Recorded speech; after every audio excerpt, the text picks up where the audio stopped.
to leave. But can the same anger be shown when we vote? I doubt. Because the majority of people I know would say they will not even be voting. But why are we complaining when you're not doing something about it? Let's go out and vote, guys. Let's go out and vote. Whoever you want to be in power, vote for that party so that you can see what you want to happen. Thank you. Yeah, Casey, about that caller, who's that Langa, who was actually bringing the point of Mr. President sounding protective in favor of Thulas Nxesi. I've heard him as well, Casey. Langa is in order. It's the only that you don't understand him. You see, so the president sounded very protective in favor of Thulas Nxesi, saying, no, people shouldn't go for the hearsay. There's an element of favoritism on the part of the president in favor of Thulas Nxesi. That's the point. Thank you. Good morning, Kathy. It's Brian here from Protea Glen. I think this thing of voting in South Africa, it doesn't work. We need to check at the wards and the municipality where this political party are governing. Let's take instance, if let's say the DA is failing in the Western Cape, they can change the DA for ANC, Action SA or EFF. If ANC is failing in Joburg, they can do likewise. They can change for the EFF or DA. That's the only way we'll save South Africa, because it's not just a one-line road where we have to say the ANC, where other municipality, the opposition is also failing. This election thing doesn't work for me. Thank you. Good day, Kathy and the listeners. Anonymous from Pretoria. There was a function or marathon held at the Union Building. Now, at one of their parking bays, they now suddenly cleaned it up, made it look professional and all that. That place was not looked after, I think, for the past 3 years. So 3 weeks ago, they found a body there. Now they cleaned. If that place was kept clean and there was security and all that, they won't find people being murdered there. That's service delivery for you now from the government. Here, there, and everywhere. SAfm 106.6 FM in Bloemfontein. #SAfm Talking Point. We continue the conversation on the talking point. So recently, Statistics South Africa released the latest census numbers, and they say that there are at least 62 million people in South Africa. Of those 62 million people, 39.7 million are voting age population. But currently, we have 26.2 million that are on the voters' roll. So that comes out to about 66% of the population that's on the voters' roll. Everybody else is not registered. And the number of young people among those who are not registered to vote is incredible. It sits at 14 million currently. Part of the drives over the over the voter registration is to try and get as many young people to register to vote as possible. As a collective, young people alone could vote in their government of choice. But the reality is that the majority of them are not even eligible to participate in the election process because they do not register to vote. So why is this the case? Joining me for this conversation, we're joined by a number of young people who'll just be speaking about their views, who'll give us a sense of how they feel about elections, how they feel about voter registration, and whether or not they're going to be participating in the elections. Joining me in studio is the chairperson of Project Youth South Africa and vice chairperson of Baswa Connect, and that is Vahangwelwe Tsotetsi. Vahangwele, good morning to you. Thank you so much for your time this morning. Good morning to you too, Kathy, and your listeners. Zenith Kwinana is a writer, public speaker, also doing her postgrad at Stellenbosch University. Zenith, good morning. Good morning, Kathy. How are you? I'm well, thank you. Naledi Mahlangu is a young person. She lives in Lotus Gardens. Naledi, good morning to you. Good morning, Kathy. And Muteo Moragile is an unemployed first-time voter. Also, Muteo was based in Garangua. Muteo, good morning. Grand Rising, Kathy. Grand Rising to the listeners. I want to first start off by asking you, we had the voter registration this past weekend. I want to know how many of you are actually registered to vote, just being part of this conversation, and what do you feel about voting? Vahangwele, you have the first go because you are sitting in studio. Did you participate this past weekend, or you already know that if your details are up to scratch? Are you on the voters roll? Yes, I am on the voters roll. Also, within our organization, we're actually helping, encouraging young people to go out and vote and register to vote. But I am on the voters roll. I just had to go and double check, see everything's okay, and just see where's my voting station. It's all system goes with me. I cannot wait for next year's elections. Naledi? Good morning, Kathy. I'm not on the voters roll, as I believe that I don't want to be part of voting. Okay. Muteo? Yes, I did register. I registered online, even though it was a challenge. Given that I'm a first-time voter, I believe that we had the crossroads, so that's why I ended up having to register to vote this time around. You say, given that you're a first-time voter, you believed that what? I missed part of what you said there. I believe that we are at the crossroads as South Africans and as the youth. Okay, so we're at a crossroads as a country, and you want to be part of, what happens next, effectively. Indeed. Zenith? Yes, I am definitely on the voters roll. I voted in 2019 for the first time, and then I moved to Stellenbosch, so I actually just updated my details on the online system to change my station. All right. We're going to continue the conversation with our young people. We're talking about elections and what is it that can be done to get more young people to participate in the electoral system. All of that coming up after this break. It all comes together with a great partnership. Thank you for demonstrating that indeed you are proudly South African. Africa Bora witnessed a great Rugby World Cup France 2023 because of your incredible support. Great friends, great prize, and great sport. Asibonge Casalaga. Brought to you by SABC Sport. For the love of the game.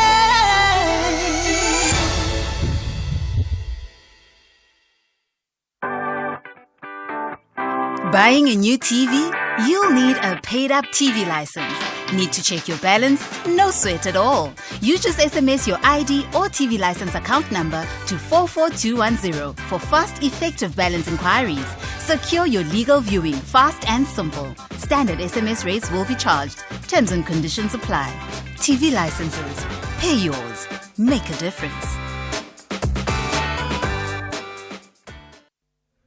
SAfm invites you to our inaugural public lecture, delivered by the former Chief Justice, Mogoeng Mogoeng. Life is full of challenges, and when they come your way, learn to whack your way through it. Yeah. My father and my mother were highly disciplined people. I remember him saying, I have decided to deny myself whatever others are enjoying, to accumulate enough money so that any of my children who wants to study would have the resources available to study so that they don't have to suffer the way I have had to suffer.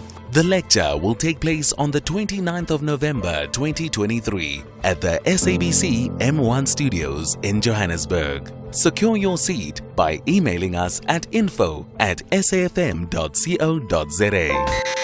SAFM, leading the conversation.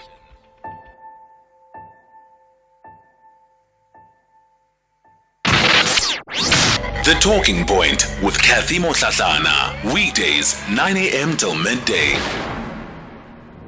We continue the conversation on the Talking Point. We're focusing on young people and in particular their participation within the electoral system and specifically, I think, just voting.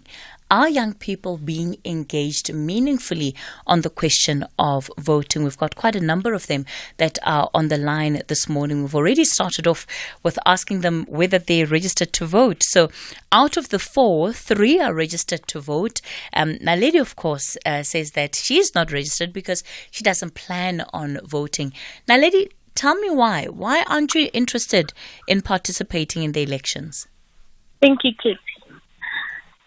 The reason I don't want to be part of the voting is because the government does not want to give South African youth job opportunities and business opportunities.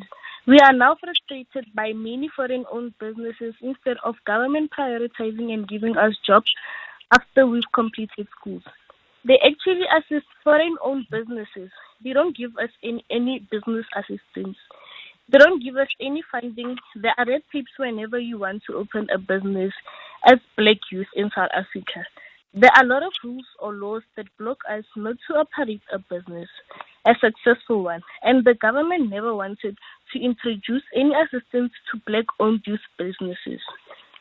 Youth is now depending on social grants, not an income. The government undermines youth instead of giving us job opportunities or business opportunities. They give us grants which are not paid sustainably so. They pay us $350, so I don't see a point in voting for a government that only sees me as a grant recipient. Why should I vote for a government that sees me as an older person, as a pensioner? They don't want to see me as a successful young business owner. They don't see me as somebody who should earn a decent salary. Old people are sitting in parliament while youth is sitting at home. Why pensioners in parliament doesn't want to give us youth job opportunities? We are not given fair opportunities of businesses. We are not given jobs to earn salary. We are only given grants. And the most important thing that is worrisome, youth is now given opportunities to smoke drugs and the government is not doing anything about the drugs issue. Because now majority of youth are using 350 to fit their habit. The government is not arresting anyone selling those drugs to youth. They don't employ us. There are no sporting facilities in Lotus Gardens. There are no walls where we can do drama or hold events. And when we make proposals for those things, the government is not supporting of that. Municipalities are not supporting of youth programs. Generally, our government is not supporting youth. It's not giving youth jobs. It's not supporting their programs. It's not supporting of their businesses. They can't even fund businesses owned by South Africans. So these politics are not working for me. Our education system is wrong because after school, we are not employable. So it means there's something wrong with the black township or rural education. Why is it that after matriculating, they employ foreigners instead of South African youth? What is wrong with this education system, and why is it that the politicians take their children to Marelsi schools? Why are they not taking them to local schools? So, Naledi, just then to understand, right, all of the complaints that you have raised around government would be an ANC-led government. But you know, in at elections, you've got the options of picking. I think we now have close on 600 parties that have registered for elections. I don't know ultimately how many of them will be on the ballot paper, but there's no shortage when it comes to the options for political parties in this country. Are the other political parties not an option? And if not, why? They are an option, but are they going to make the change that we need?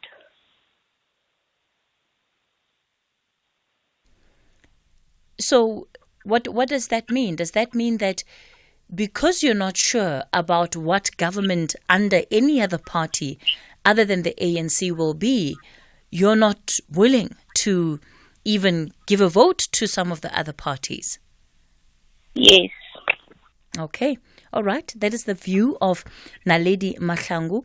Motheo, let me bring you in here. You are unemployed, but you still believe in voting. In fact, this is the first time that you're going to be voting. What will you be looking for, Motheo, in a party that you vote for? Okay, first of all, Kathy, thank you for the opportunity. I firstly want to say that I understand where Naledi is coming from, because of how would you expect the youth to vote if two sides of the spectrum is that, first of all, we're not educated politically, we are not educated on policies, we are not educated on how to pass bills.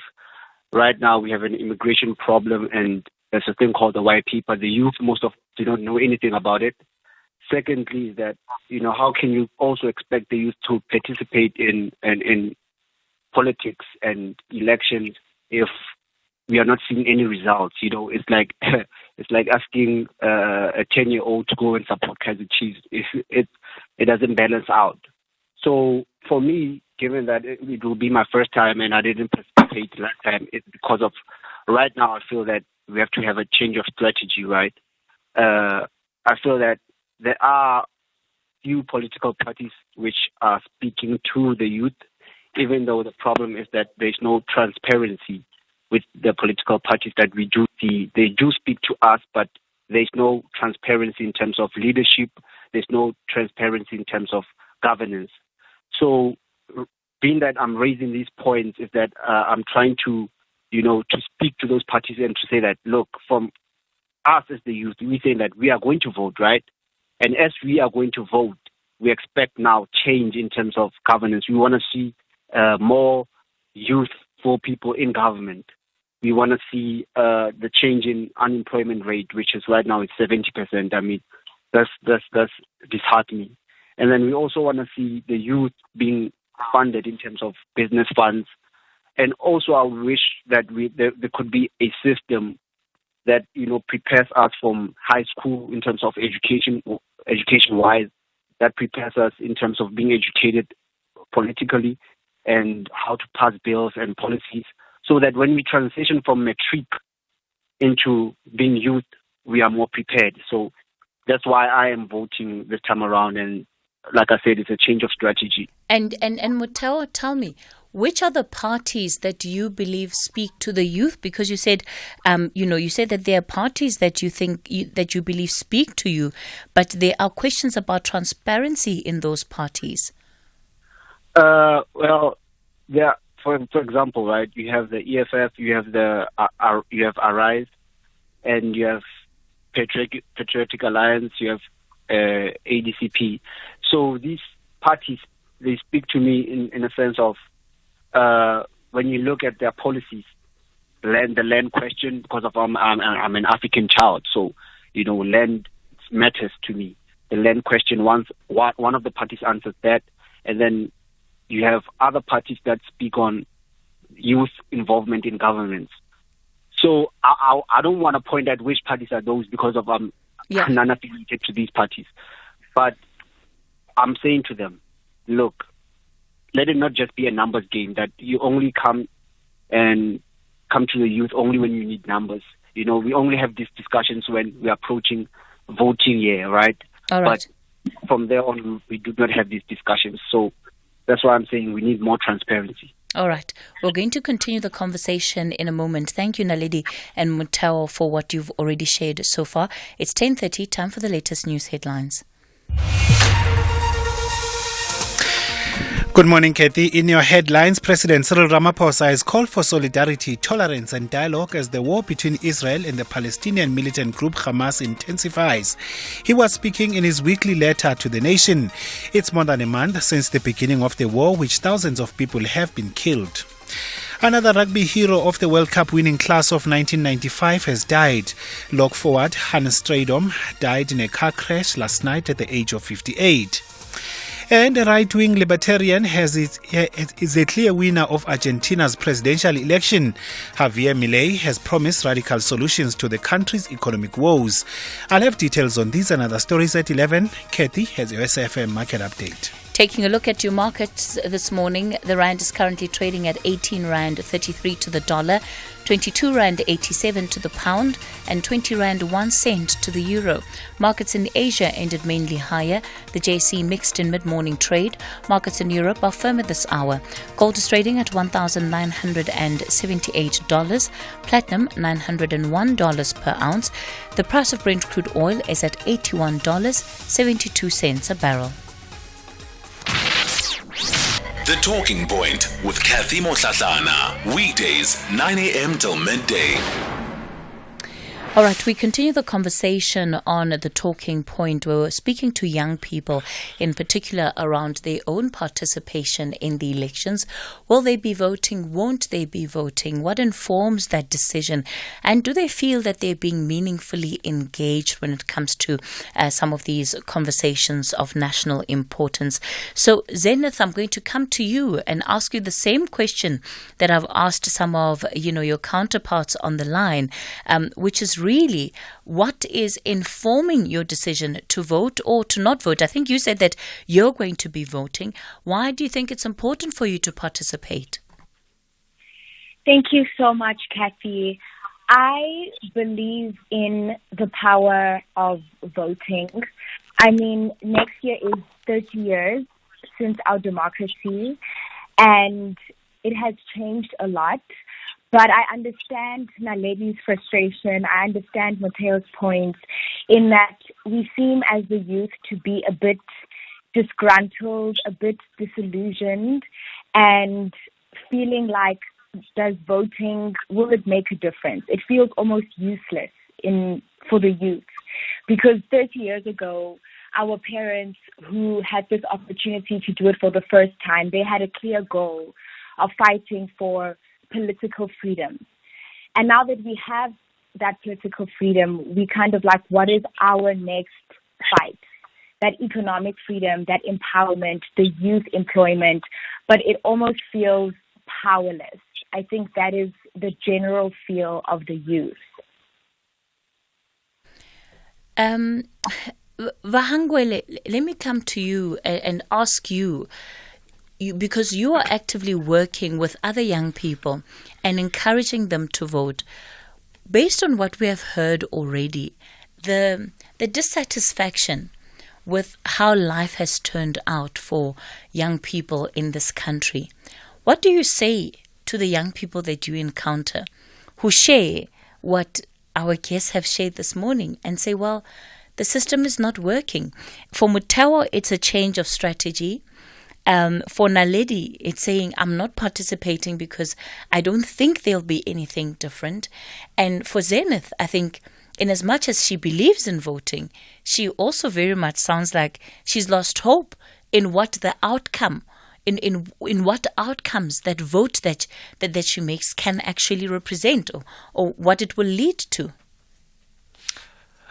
Well, I share the sentiments of my counterparts, regarding how things are going in the country right now, especially, with the youth. Throughout the engagements that we've been doing in communities, we've been receiving, such responses, and with young people feeling that they are not, adequately engaged and they feel left out. And most of them, I'll talk about townships where we find a plethora of young people, and most of them are not employed, and which actually leads them, to negative, social behavior like crime, gambling, and all that.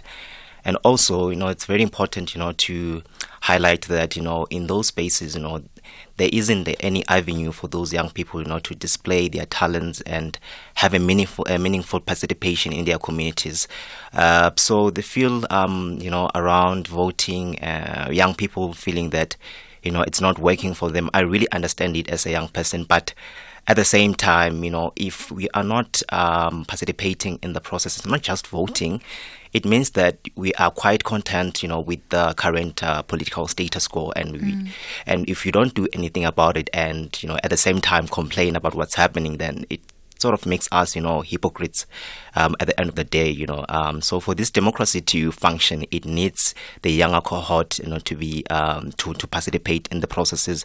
That's why I really believe that, we should definitely intensify things like civic and political education, which is quite very important, because throughout the engagements that I've had in communities, I could tell that a lot of young people, they don't know, just like the previous speaker said, they don't know about the white paper, the government processes, the structures, how to, plan a petition, pickets and all that. And another thing that I've noticed is that we mostly see young people on protest politics, right? Which is good, but also I think, it will be very important, to channel that energy into, young people having to vote, for their representative, because representation, it really, it matters a lot in a democracy. I want you to unpack this idea of young people feeling left out and not being meaningfully engaged. And I'm going to ask all of our guests, Zenith, Naledi and Muteo, I'm going to ask all of you to, in your own words, explain to me what it means, at least for you as individuals, when a statement like "we feel left out," we feel that we're not being meaningfully engaged. So what does that mean, and how different would you want life to be? So what would it look like if you were being meaningfully engaged? What are the alternatives, so that as we speak, you're also creating a picture of how else the situation we sit with could be? I'll begin with you, Vahangwele. Okay. Well, when we're talking about, young people feeling left out, we mostly look what's happening in our parliament, and I think the average age, for in parliament, it's 61, which is quite concerning, because we actually have a very youthful population, but the leadership is actually aging, which is quite concerning. So when young people, when they look at the whole aspects of politics, they think that politics is about the old people, and really it's not a thing for them, and which is not really true. And also, like I touched before, that politics finds expression in everything. It can be in art, it can be in sports, it can be in various things, So it's just unfortunate that in communities where young people live, in mostly like in townships, there are no platforms for young people, to actually display their talents, to showcase what they can do to contribute, to the greater good, to contribute to our economy. So that's why, when we're talking about, young people feeling left out, it's the feel around it. And also, I mean, if you're looking at, I think one of the speakers talked about, I think it was Naledi, the youth unemployment rate being quite high. And also, I think, just to have a solution to that, I was actually looking at Germany, right? So Germany in 2005, their youth unemployment rate was around 15%, right? So from 2005 until 2015, they managed to reduce their youth unemployment rate to less than 6%. And the way they did that, there was intensification of vocational training. And it goes back to our education system. We are actually fed a lot of theory instead of practice. That's why you find a lot of unemployed graduates sitting around and doing nothing, and actually being prone to all these social ills. So also we need to look on the aspects of education. How can we actually revitalize our education so that young people they'll be competitors in the job market. All right. Zenith, I'm going to ask you to answer the same question. What does it mean when young people say that they feel left out, that they're not meaningfully engaged? You can speak for yourself on this issue. I think Vangwele just articulated my sentiments so perfectly, really so perfectly, in that majority of the people in our parliament are significantly older and aging, whereas a majority of the population, or at least a third of the population, consists of young people. And so we almost feel as though it is our responsibility, and of which it is our responsibility, and we do have the power to make a change. But it seems like we sort of have to be the ones to clean up this mess that has been made, because it is our future. And then we feel as left out, disgruntled, in that we have to be the ones to carry and change the current situation, because it is our future. We have so much more to it, but we're not the ones creating this mess. Naledi, how do you think young people can be engaged meaningfully? What would meaningful engagement look like for you? Thank you.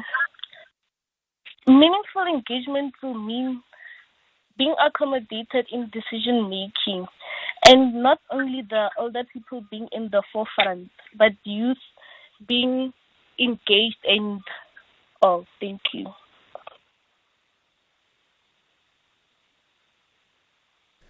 Hello, Naledi?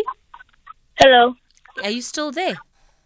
Yes, I'm still here. All right. We lost you for a bit. So not only older people being at the forefront, but youth being engaged and being part of the decision making and not being sidelined. All right. Mutawa, for you? Okay. First of all, I'd like to, emphasize this point of feeling left out. We're not just feeling left out. We are left out. Do you understand?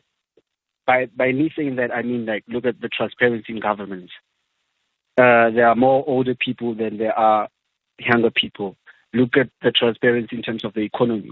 There are more older people participating within the economy than younger people. Look at the job market. There are more older people within the job market than the youth within the job market. So it's not just a feeling. We are left out. Do you understand? And another thing is that if we're going to have a solution to this, and I'm saying this to all political leaders and all leaders across the frame, is that if we want to have this change and make this change transparent, we should have, for example, education, right? Like I said, we should be more educated in passing a bill, so that the next time when we come to vote again, we reach a voting year again, we can say the youth voted for this bill. We can be more educated in policy, so that when we pass policies, the youth voted for this policy. The youth voted for this policy in terms of employment, no longer being, contract when it comes to EPWs, PYE. So transparency is needed, so that the youth can participate in politics, the youth can participate in the economy, the youth can participate in job market, the youth can participate in, civic solutions. Mutawa, it sounds to me that it's not only a question of just transparency that's needed, but education that is needed. Exactly. Around how democracy works and the different spheres of government and what they all do, how they all link up or sync in with each other to make this country function. Exactly, because of, like I said, for me, it's the first time I'll be voting. Last time I didn't vote because of this lack of education that I'm speaking on. Right now, we're talking to the youth about voting, and there's this discussion around the youth not voting. But what happens after elections? Are we going to stay quiet again and not discuss this and not implement what we have discussed right now about educating the youth in terms of voting? And when I'm saying educating the youth in terms of voting, I'm also saying that it should begin from, let's say, high school, from grade 8, where, such things are introduced, so that when we transition from matric into our youthfulness, we are now more equipped in decision making, because voting is not just voting and casting a ballot paper. It's decision making. You're having an influence in decision making, right? Yeah, we continue the conversation on the talking point. Very interesting discussion that we're having with a number of young people, getting their views around voting. Will they be voting? Won't they be voting? And how do they believe that they can be engaged more meaningfully. The issue of young people, being at the table and making decisions is something that has come up. But at the same breath, Vahangwel, is that young people are also saying that, we don't have enough information that can equip us to participate meaningfully. So how do we deal with that? Because on the one hand, it's we must be given a seat at the table. The other is that, we don't fully understand the processes. Yeah, absolutely. I think, the more information can be circulated on how the process works, the better the whole process can be and smooth. I think, one of the ways that, information can be circulated and education towards civic and political education can be intensified is that we need to integrate, civic and political education into our syllabus, especially in high school. We have life orientation. Why not integrate, civic and political education into life orientation so that, learners get to learn on how the government works, the process of voting, how to keep their representative accountable. So we definitely need to have that dialogue in integrating the civic and political education in schools. And also another solution could be we need more community centers. Decades ago, we actually in townships rather, the existing community centers, they're no longer serving the purpose because most of them, they are vandalized and they have lost their purpose. So we definitely need to have more community centers. Those community centers will serve, as a means of information to especially young people who are living in those certain communities. And I think, in doing that, it will enable those young people in those communities to educate themselves on how the processes works and also how they can actually participate meaningfully. And also, if any of them, want to maybe run for election, they need to know that these are the processes, these are the institutions, to interact with. So I think, that those are just some of the solutions that we need to explore in order to circulate information and to intensify civic and political education. All right. We're going to continue this conversation in a moment. I'll also take some of the WhatsApp voice notes you've been sending through. The beauty, power, elegance, and speed of horse racing. The passion at the heart of horse racing diligence. Where these magnificent creatures and their skilled jockeys compete for glory. Racing today. Catch it live on Mondays to Fridays on SABC Sport on DTT Channel 4. Also available on SABC Plus and SABCSport.com. Hashtag Horses of Great Character. Brought to you by SABC Sport. For the love of the game. Open the Absa Cash Invest Tracker account and earn the best rates in the market. More than the top 10 money market funds' average returns. Enjoy unmatched advantages at an interest rate of 8.9% per annum. Plus, if you open your account today, you could win your share of 15 million rand in luxury travel experiences for two. Yes, you heard right. A trip for you and your partner. My bank does that. Open yours today in less than 5 minutes on the banking app at your nearest Absa branch or consult your private banker or call 0860 111 515. Absa is an authorized FSP and a registered credit provider. T's and C's apply. This special acknowledgement goes to Hollywood Bets. Your heartwarming support gave millions of South Africans a thrilling experience during the Rugby World Cup France 2023. The vibration that moved the nation.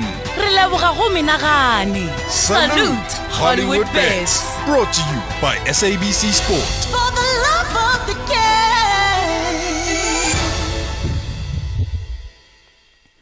The South African Reserve Bank has upgraded the security features on the banknotes to combat counterfeiting. Use the look, feel and tilt method to authenticate your banknotes. Find the watermark of the big five animals on each denomination. Tilt to see if the security threads change color and feel the raised print on Madiba's portrait. Visit www.resbank.co.za or download the SARB currency app. SA Reserve Bank, connecting us. The Talking Point with Kathy Motlatlana. Weekdays, 9 a.m. till midday. Yeah, Kathy. Naledi doesn't buy Skelem. She speaks her mind. The corrupt ANC has terrorized her wishes and her ambitions completely. Now she sees no light through the tunnel, and it's natural to behave like that.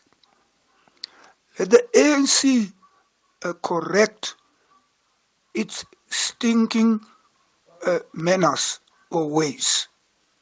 Thank you. We live here in Kuma. I understand why the youth don't vote. I mean, it's completely pointless if you're sitting at home, you got no job, and you got no future. I understand 100%. Leonard from Peter Maritzburg.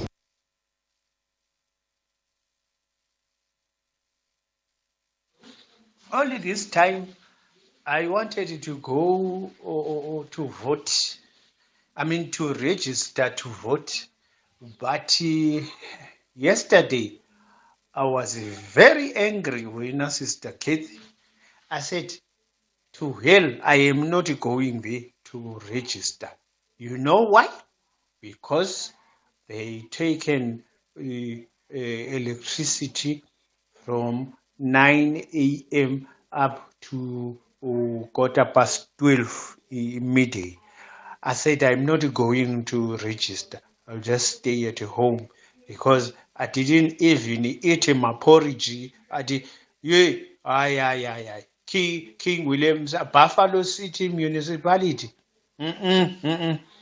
Sister Kathy, no, they are abusing their powers. Why they don't implement what they are implementing in East London? Aibo. Sis Kathy, thank you very much for this show, and thank you for actually having young people in there to talk about young people's issues. You know, for a change, somebody actually read the room and read the scope of what is happening around us and for us. You know, not to say parliamentarians, those old people are irrelevant. However, I feel like they are trying to debate issues that will not affect them in 30 years' time. Because not to say they won't be here, but a majority of them will not be affected by their same decisions. I really, really applaud you, and I hope everybody in the studio or online who you are engaging on these matters really, really speak their mind, and so that the other young people can basically understand what is happening. It's John again in Bloemfontein. Good morning, Oskethi. It's Fred Shaka here in Western Cape. Very windy here in Cape Town, Oskethi, as a registered voter, Oskethi, as a 36-year-old young man who's driving trucks, I can tell you, Oskethi, who do you vote for? Oskethi, you ran a story about the mayor of Matatiele and the city manager spending R1 million just to discuss issues. The parliament is a circus, they fight, they do all kind of shenanigans. Who do you vote for? Okay, I'm a registered voter. Who do I vote for? Because they are criminals, these people. Icon. Who to vote for? It's a question that's coming up in a number of the voice notes that we have. So I'm going to put it out to the young people that are part of this conversation. Zenith, who to vote for? I don't want you to necessarily give me a political party, but I want you to tell me, what are you looking for in the organization that is likely to earn your vote? Who to vote for? Kathy, that is the question of the day. I really agree that we need more education as youth on politics. The youth vote really has the power to sway the decisions of next year's elections, but we're so divided because we really don't know who to vote for. But as one of the listeners said, I am really looking for people that would be able to engage with young people on a long-term basis. So the vote that we make today, we want to see these changes reflected in the next 10, 20, 30 years with people who have that same vision for young people going forward. So I'm definitely looking around those lines. So you're looking for a party that has a clear vision for young people. Exactly. All right. Exactly. Fantastic. Muteo, what are you looking for in the political party that you could well vote for? Well, the question is who to vote for, right? Look, for me, let's look at what we need. There's high unemployment. There's, problem with immigration. There's still the land question. There's, changing the educational system. So if we look at our problems and then we look at parties that bring those solutions, then that party that brings those solutions is the right party to vote for. So if that party answers those questions for me personally and for the youth that relate to what I'm saying, for the people who do relate to what I'm saying, then that party is to vote for. And I was meant to have something work with. All right, Muteo, I'm so sorry. It looks like we're losing you on that line. The connection just went bad. So, but we heard what is on your list of things that you are going to be ticking off when you're looking for a political party to vote for. Now, lady, you said that you are not going to be voting, and that you feel that part of the process is that it's completely useless. What would it take to change your mind? What would it take to change my mind is that having a government that sees and hears the youth and feels that the youth is more than capable to bring change and uplift the communities. That is the government and the party that I'm going to vote for. So the party that does accommodate youth and involve them in decision making and doesn't put them at the back line. Doesn't make them feel sidelined and put them at the forefront as they put the elder people at the forefront. So, Naledi, between now and the next elections, of course, the time might be short for a party to demonstrate that. So, how are you going to be telling whether or not you can believe some of the commitments and promises that are being made? Please repeat what you just said. So what I'm asking you is that between now and when the elections will be held, sometime next year, is a very short space of time. So the political parties that you are, that are currently represented, there might not be enough time for them to actually show that is what they can do. So how will you be gauging whether or not they, in fact, can do what you are looking at? If so, then I'll stick to my position of not voting, because what is in voting for a party that doesn't bring change? So it's better for me to keep my decision. Okay, all right. Thanks for that, Naledi out in Lotus Garden. So Vahangwele, I'm going to wrap it up with you. You've got the last word. Who to vote for? What's on your top 4 list of things to look at? Well, the question who to vote for, it's the question that I always get through community engagements from young people, especially the ones who are interested in voting, but they don't know who to vote for. But personally for me, I think the political party or an independent that I want to vote for, it should be, let me say, a party that proposes new leaders, that proposes new answers to the problems we are actually currently facing. I'm talking about a political party, that talks about nation building, that talks about community, that talks about the economy. That's the party that I would actually vote for, and a political party that has its roots within communities, and a party that actually engaging with young people, and also a political party that is inclusive, it's diverse, and also just like the speaker, I think it's the previous speaker.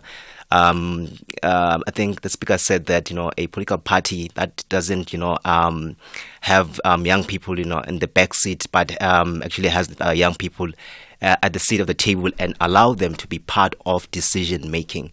Right. That is the political party that I'm actually looking for. And to Naledi, there is hope, my sister. Just look around, just look at the political parties that are there, do your research about them, just make a decision and just see which political party actually really, really resonate with you and the community you are from. All right. Thank you so much to everybody that has come onto the show to be part of this conversation over the last hour. It's time for the latest news update. Independent and impartial. This is SAfm News. Thank you, Kathy. In your top stories, a parliamentary hearing against EFF MPs gets off to a rocky start, and the president calls for calm over the war in Gaza. This is SAfm News. A very good morning. I am Luyanda Maume. The hearings on the EFF MPs who stormed the stage during President Cyril Ramaphosa's joint State of the Nation address got off to a rocky start. This after senior counsel and initiator Anton Katz told the committee that the legal team of the 6 EFF MPs should be given 30 minutes in which to make their presentation on why they want today's hearings to be postponed. This led to EFF leader Julius Malema slamming the initiator for determining how long MPs and EFF lawyers should speak. Point of order. What is the point of order, Honorable Malema? Chair, it is not the responsibility of the initiator to want to tell us how we're going to run the proceedings here. You can't tell us who's going to speak for how many minutes and who's not going to interrupt that person and who's going to respond for how many minutes. You can't tell us that. Got no role to tell us that. It's your responsibility as a chair after the consultation with the team.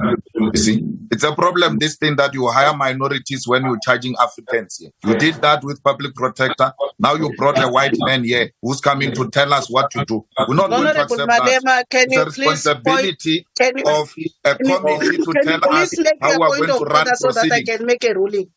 Make a ruling.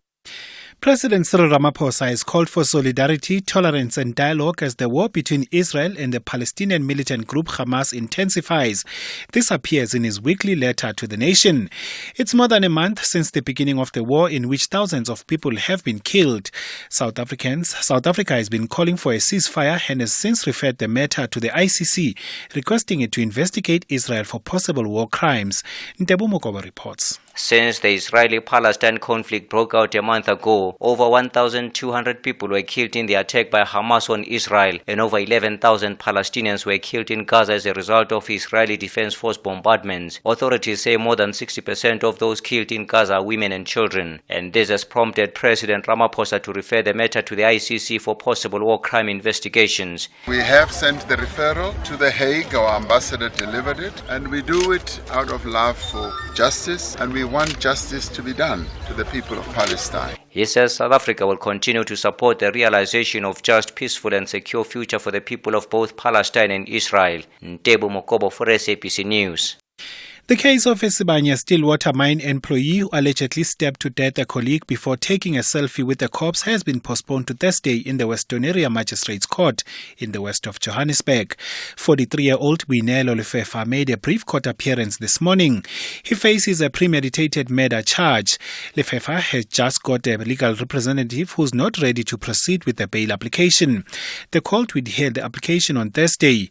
Simphiwe Mapena reports. Dressed in a light blue puffy jacket, Boinelo Lefefa has made his brief court appearance at the Western Area Magistrates Court this morning in a packed court. His representative, Advocate Lwazim Zinyati, requested for postponement to later this week so they can prepare for the formal bail application. Lefefa was arrested on the 9th this month for allegedly stabbing his Sibanye Stillwater mine colleague to death. Simphiwe Mapena, SABC News, Western Area Magistrate Court.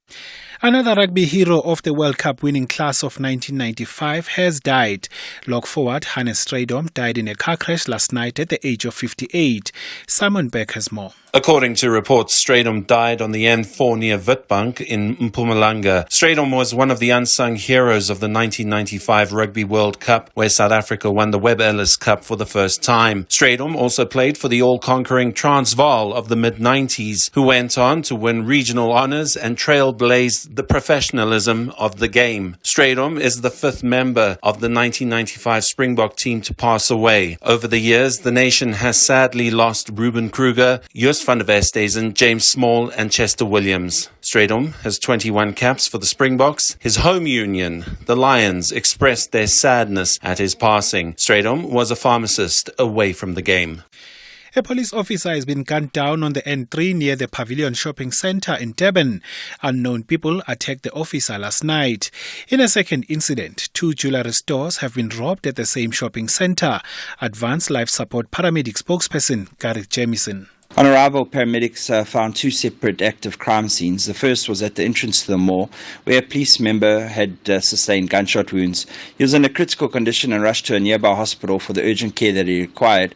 Unfortunately, due to the injuries he had sustained, he passed away a short while later. The second scene was inside the mall at 2 popular jewelry stores. ALS paramedics treated and transported 2 females, one being pregnant, who were assaulted during the alleged robbery. Both patients were stabilized on scene by Advanced Life Support paramedics before being transported to a nearby hospital for the further care that they required. And finally, a right-wing libertarian is the clear winner of Argentina's presidential election. Javier Milei has promised radical solutions to the country's economic woes. The BBC's Katie Waxen reports. It was a close race to the very end. Javier Milei is untested. His talk of introducing the US dollar as the country's official currency was met with applause by his supporters. Many economists, though, talk of financial disaster. In a country where annual inflation is now over 140% and 2 in 5 people live in poverty, Javier Milei's win proves that Argentinians are fed up with traditional politics and economic disaster. Recapping your top story, the hearings on the EFF MPs who stormed the stage during President Cyril Ramaphosa's State of the Nation address got off to a rocky start this morning. For SAfm News, I am Luyanda Maume. Headlines at 11:30. SAfm 104 to 107 nationwide. Leading the conversation. This special acknowledgement goes to Hollywood Bets. Your heartwarming support gave millions of South Africans a thrilling experience during the Rugby World Cup France 2023. The vibration that moved the nation.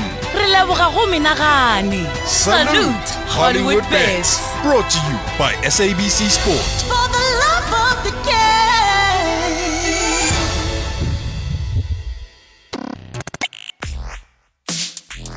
Let's have the conversation. WhatsApp voice notes on 0614 104 107. Morning, Kathy. It's Mandla Yen Bushe Park. You know, there are so many factors that are affecting people not to be able to vote. Can you imagine on a 2-day weekend to register to vote? As a truck driver, right now, maybe I'm in Cape Town, and I'll be sleeping at the truck stop. And that 2 days weekend for registration passes on whilst I'm sleeping in the truck stop. Whereas if maybe they had to put a holiday, some will be able to travel back to their home places so to register and vote. To vote. To register to vote. But yesterday, I was very angry when Sister Kathy, I said, to hell, I am not going there to register. You know why? Because they taken electricity from 9 a.m. up to 12:15 midday. I said, I'm not going to register. I'll just stay at home because I didn't even eat my porridge. King William's Buffalo City Municipality. Sister Kathy, no, they are abusing their powers. Why they don't implement what they are implementing in East London? Aibo. Good morning, Oscar. Hi, Kathy. Look, I just want to raise my point, and it's David here. Why I'm not voting. I know you guys like to say there's plenty of parties, and then I can choose either of them. But that's not true. If you look at these politicians, they share the same sentiment, and which is a problem to me. And I'll give you one case which I do not agree with all of them. And this is a case where it deals with gender, lesbian, gay, and stuff like that. I don't agree with either of them. So the problem is then why should I vote for either? but they don't share the same value as I do, so I can't vote. And there's many and plenty of all of those things. So hence, at the end of the day, I do not call. I do not vote. Hi, Sis Kathy. Good morning. Young people will never decide to vote ANC out because they believe this lie that it is cold outside ANC. And they believe in their hearts, they think, oh, if they leave this party or not vote for it, the gravity is going to leave them. Yeah, that's what they believe in. So they're still going to vote ANC even if they are disappointed. Good morning, Kathy. Good morning, listeners of Radio SAfm. Maria April Springbok. Kathy, my message to the youth of South Africa is to rise and claim their inheritance as the future presidents, MECs, etc. So rise, young people, young men, young women, rise and grab it with both hands. Therefore, you need to register. Thank you. Good morning, says Kathy Roskin Polokwan. I don't blame the youth the way they feel. But to me, it sounds like just because the current government failed, then there's no hope. That's how it sounds. Just because when you eat chicken makes you sick, it doesn't mean beef will also do the same, or lamb, or any other thing. I feel like we need to change their mindset to say, let's not give up on something that we haven't tried yet. I know I may sound like a politician, but then I'm actually not. But then we can't just give out just because one government failed. Because the ANC failed, then it means everybody will fail. Let's change and see. Thank you. Hi, Kathy. It's Delari Kumere here in Devon. Kathy, I'm one of those people that have checked himself whether it's registered or not, and I find out that I was registered.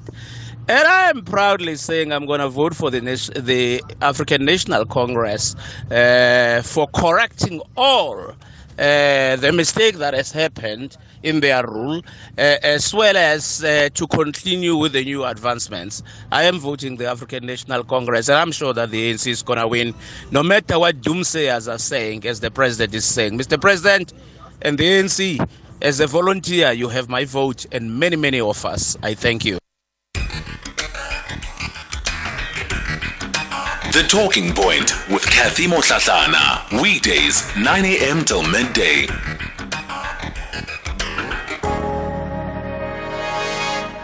We continue the conversation on The Talking Point. This hour, we're looking specifically at the BRICS prospects for South Africa and how BRICS could be a boost for the African Continental Free Trade Area. Now, one of the questions that has been asked by many stakeholders post the 15th BRICS Summit that was held right here in South Africa in Sandton have been questions around how this is going to benefit the country. So, to get a closer understanding of this, University of Stellenbosch hosted a seminar looking at the prospects not just for the country but also for the rest of the continent. Well, joining us to deliberate and give us more information on this is Professor Charles Ajasi, who is the head of research at the Stellenbosch Business School and acting director there. Professor Ajasi, good morning to you. Thanks for your time. Good morning, Kathy, and thanks for having me. Saul Mulobi is the CEO and Group Chairman, Brand Hill Africa.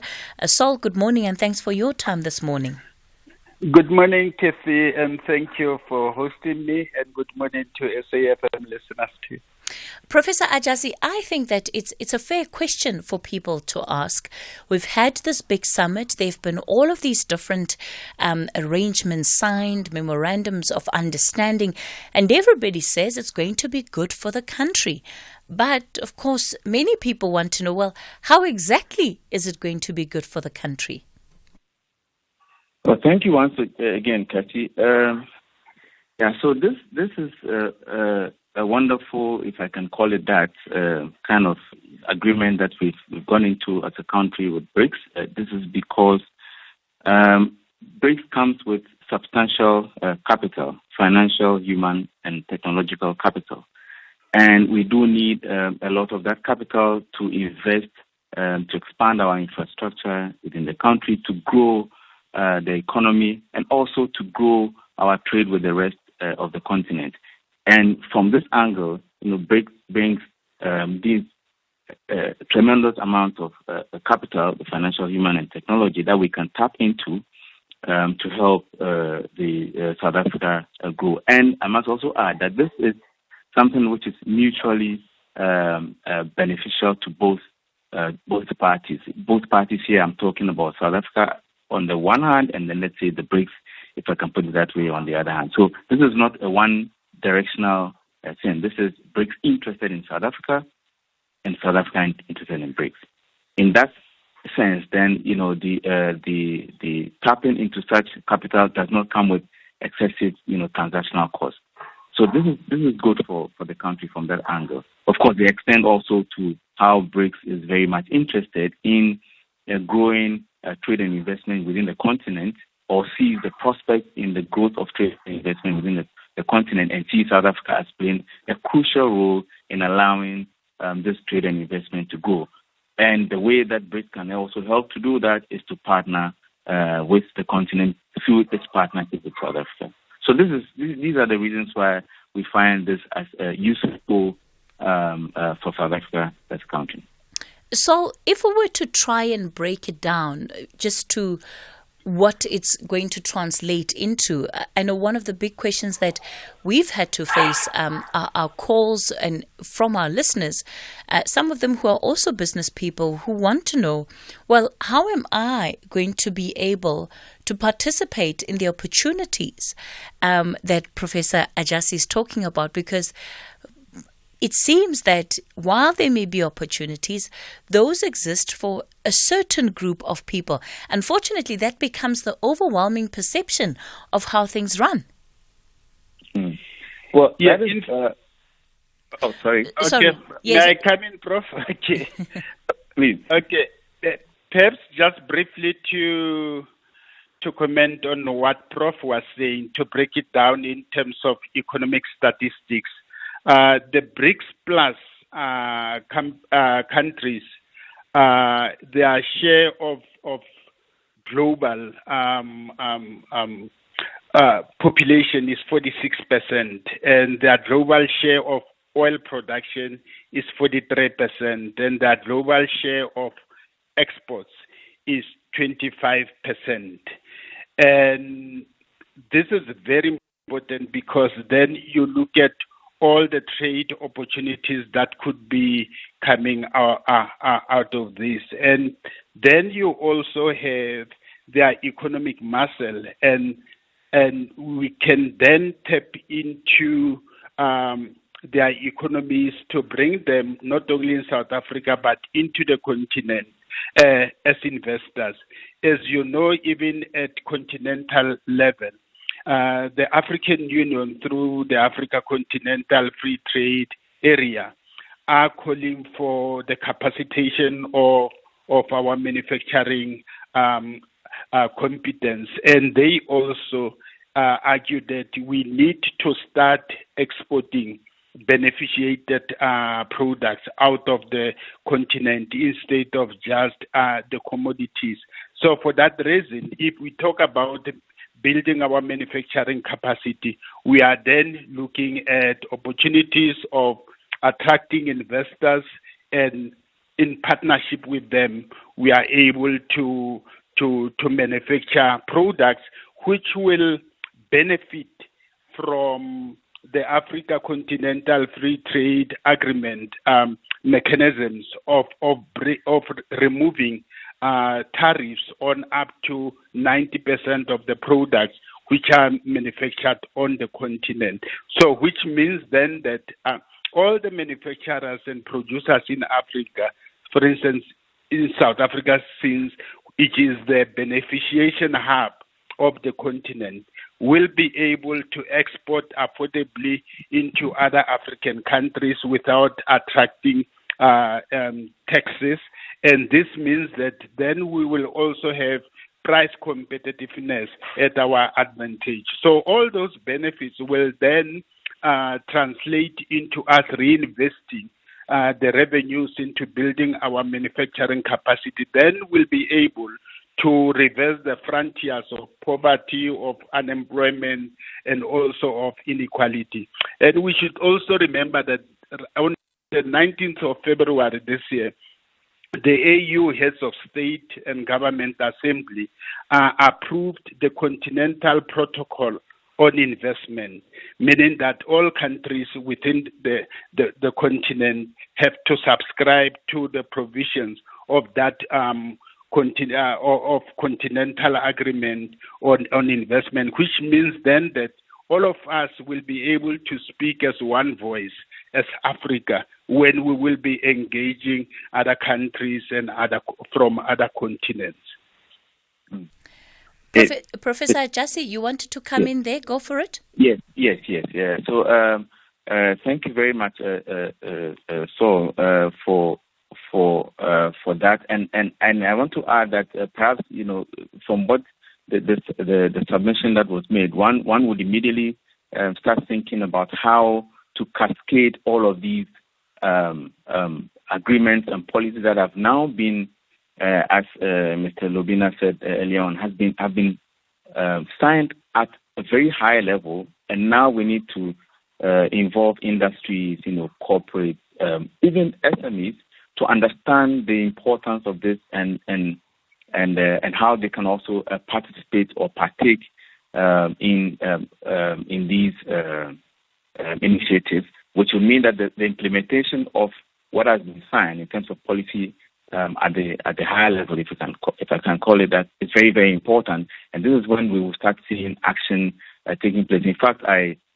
typically would say that we now must start having road shows, which will involve, the manufacturing sector, for instance, or the manufacturing hub of South Africa, tech companies, other small and medium, enterprise companies, or even the ones that are in infrastructure and logistics, to get to understand exactly what it means in terms of the investment in this sector, or what it means to be able to move or to benefit, to add value to products, and to be able to also move the products up north at up to 90%, tariff relief.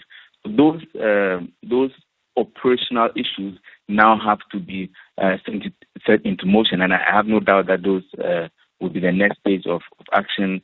And then perhaps, Kathy, the question you asked before, that people are asking questions, then this becomes a little bit more clearer to people what it means in terms of the operational bits of it, and then of course the economic advantages would then become a little bit more clear.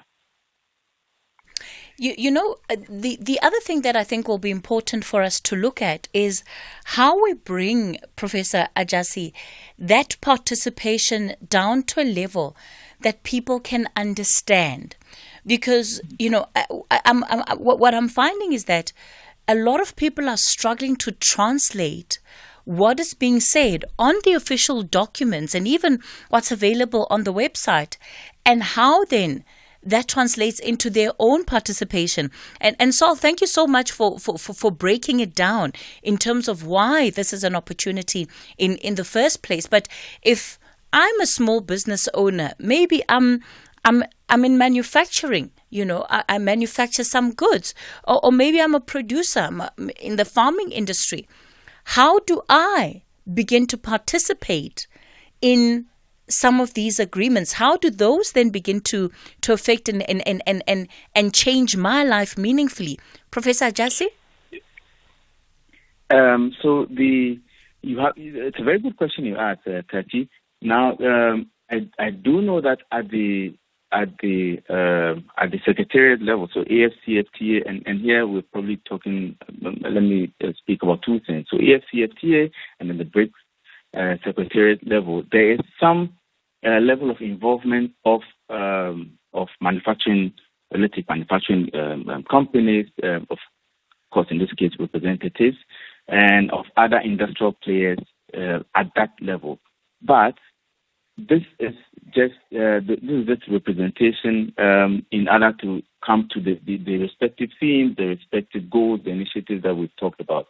But right now, the next stage is the participation has to come from the creation of the vehicle, or a structure that will allow for small businesses to become very actively involved, because it is going to be very difficult, and I fully understand the question that you asked. It's going to be very difficult for a small time manufacturer to comb through all the cost of trying to understand what this means. What we need to do from a policy point of view is to now bring workshops or strategic initiatives which would involve, let's say, SMEs in particular sectors to understand what the EFCFTA means, what BRICS also means, and how they can participate in this. That is very hard to come down from the policy level. Saul, you can come in there. Yes, I will give a practical example. The Department of Trade, Industry and Competition, engaged with provincial economic development agencies. In Gauteng, in this instance, they partnered with the Gauteng Growth and Development Agency. Then in KZN, they had Trade and Investment KZN, and in the Western Cape, they had Westgrow. And each and every province has an economic development agency. Just last week, the African Export-Import Bank hosted their annual intra-African trade fair, and all countries were represented there, including South Africa. But as a build-up towards this continental trade fair in Egypt last week, DTIC and provincial economic development agencies had road shows in each and every province where they were engaging with the local business and entrepreneurs on how they can participate in these continental processes and identifying opportunities that they could grab. And I can confirm right now that there was a huge contingency of South African businesses that participated in last week's Cairo fair of the African Export-Import Bank. So basically, it is all about all of us engaging with our economic development agencies so that they could be able to share with us all these opportunities that we should be grabbing. And by the way, the African Union, through the African Continental Free Trade Agreement Secretariat, already have tabled and they got them approved by the African Union Heads of State and Government Assembly. 3 protocols. I've spoken about the protocol on investment.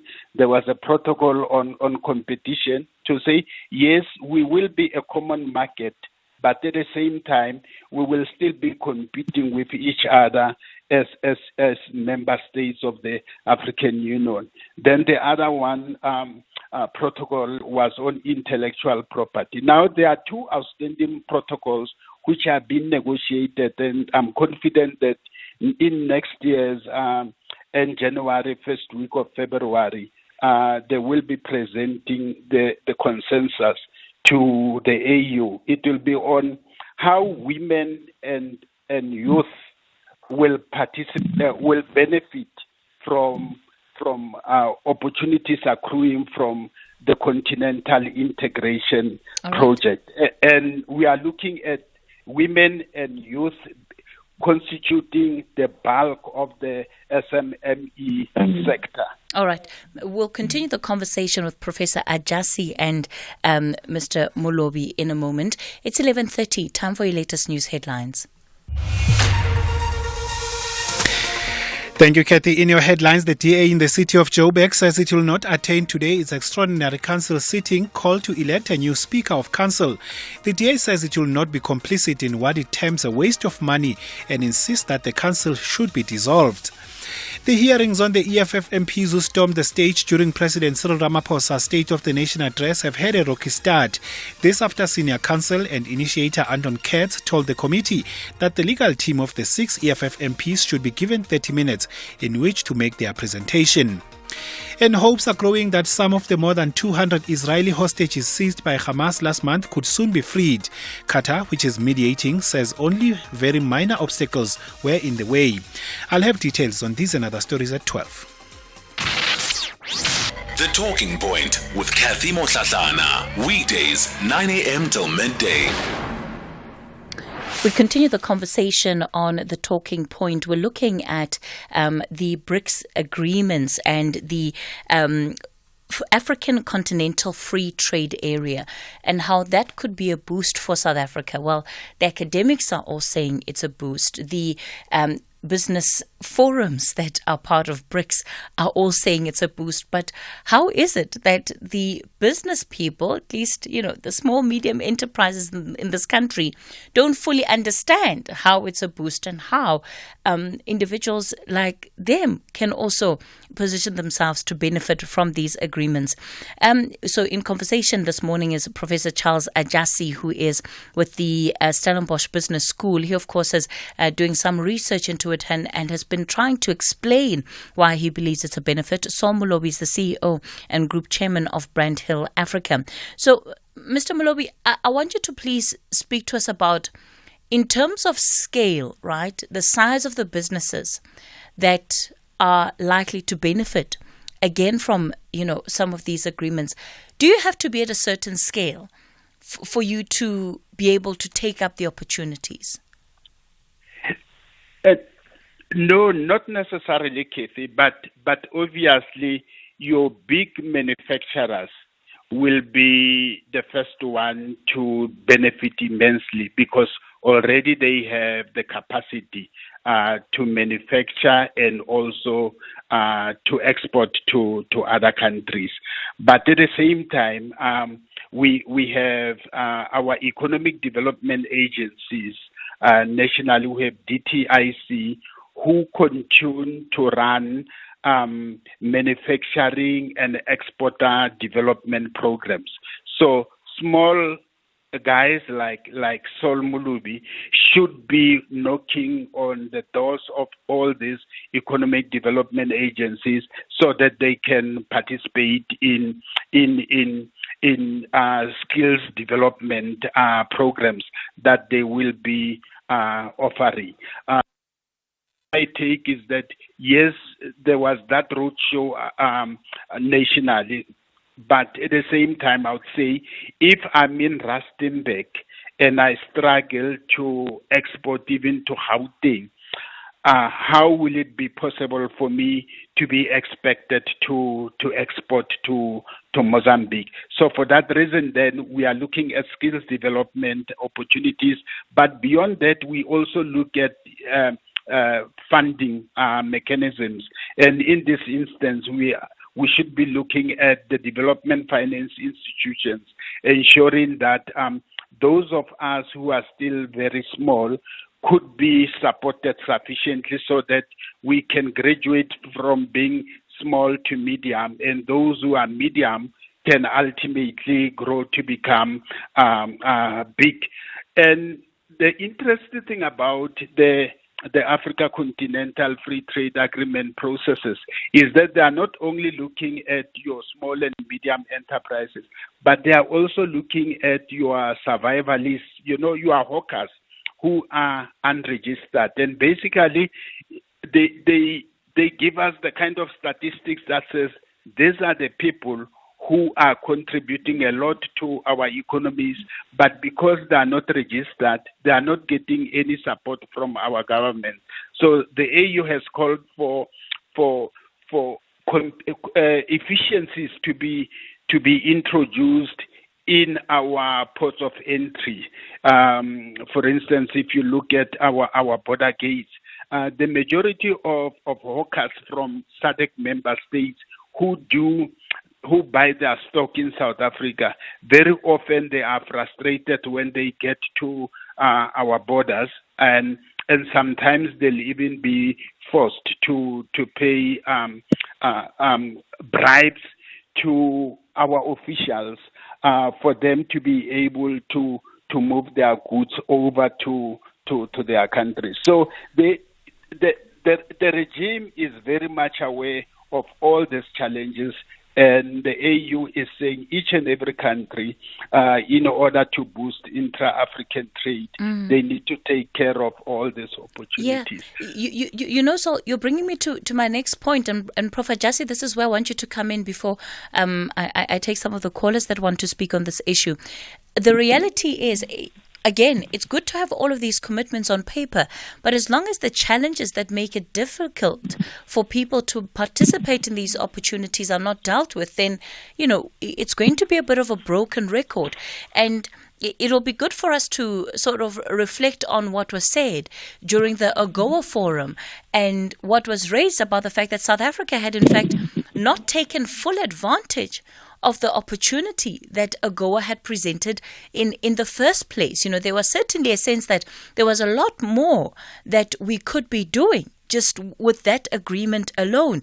And I wonder if the same applies for the African Continental Free Trade Area, and what that would mean for a BRICS or even a BRICS Plus context. Yes, we have a situation where we have a good policy or initiative, like you've rightly said earlier on, but how to get this to increase the participation rate for people to understand, for enterprises to become very much involved. The way to do that is one of the things that we ought to address very well. Otherwise, it becomes like the AGOA story you talk about, where there are some those where we could have taken full advantage of, we couldn't have. So I want to bring one example which I think can help us drive much closer to this participation rate to get the full advantage of it. So Saul mentioned the Intra-Africa Trade Fair, which just took place in Cairo.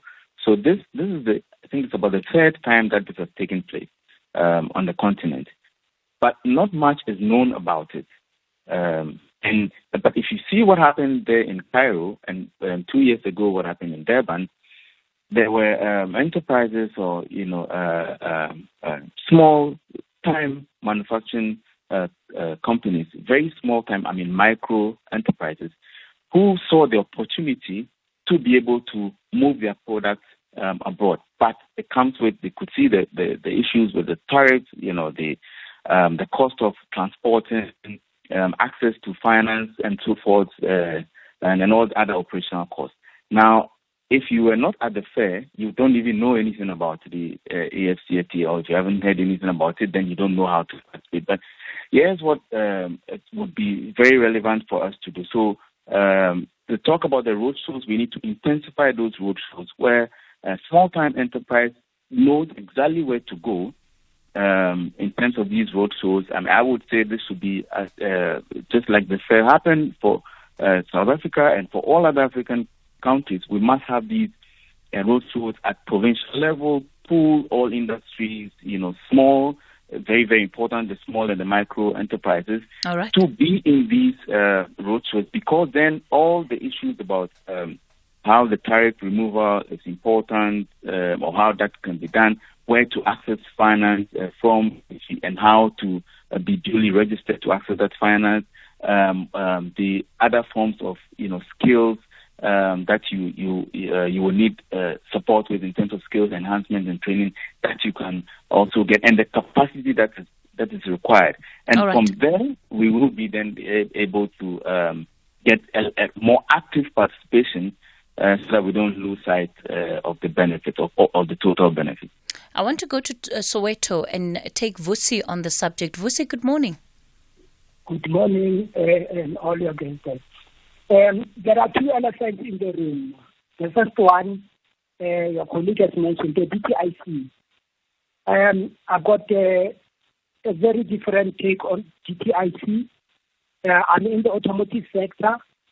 And then, to my disappointment, I had one German motor parts wanted to partner with me to open up a sub-assembly for manufacturing here in South Africa. They even wrote a letter of intent. I contacted the head of DTIC, the automotive sector. To my dismay, it's been 2 years now. That thing has not been resolved. And the company, I think, I've lost a golden opportunity. The second one, Casey, elephant in the room, is the AIDC, Automotive Industry Development Center here in Roslyn.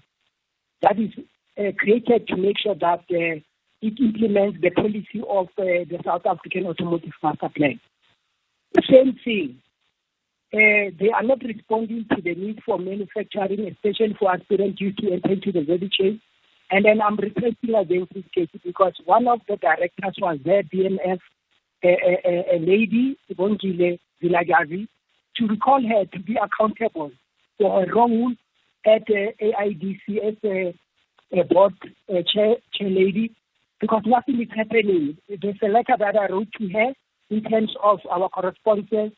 It's been since January. She hasn't even replied. So I would request that you organize them so that we can have a discussion on these two organizations that are intended to spearhead manufacturing sector, especially from our townships.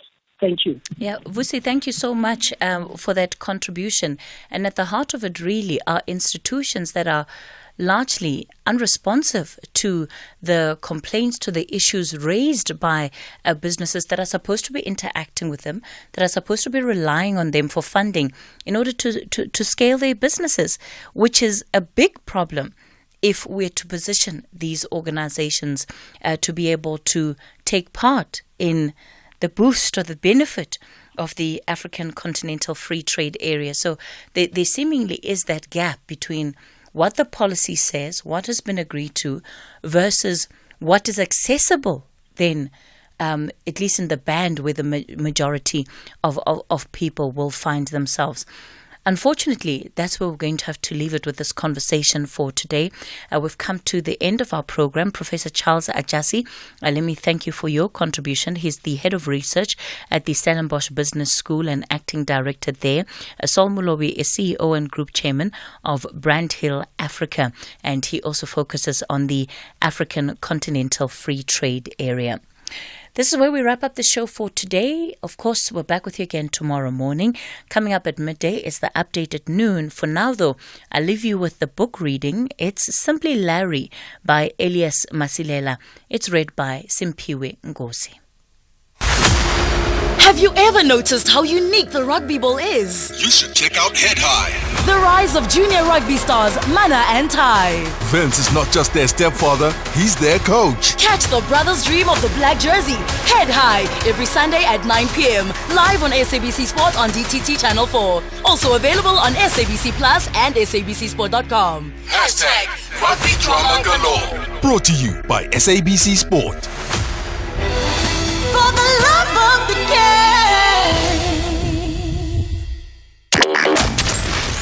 Here, there, and everywhere. SAfm 105 FM in Polokwane. The book reading. Please note the views expressed in this book are not that of the station. Listeners' discretion is advised. SAfm presents another episode of Simply Larry, read by Simpiwe Ngosi, written by Elias Masilela. Chapter 4. Sitabayidla bafana bami. Sosthenes, Sos Sankwetia Mkhokong.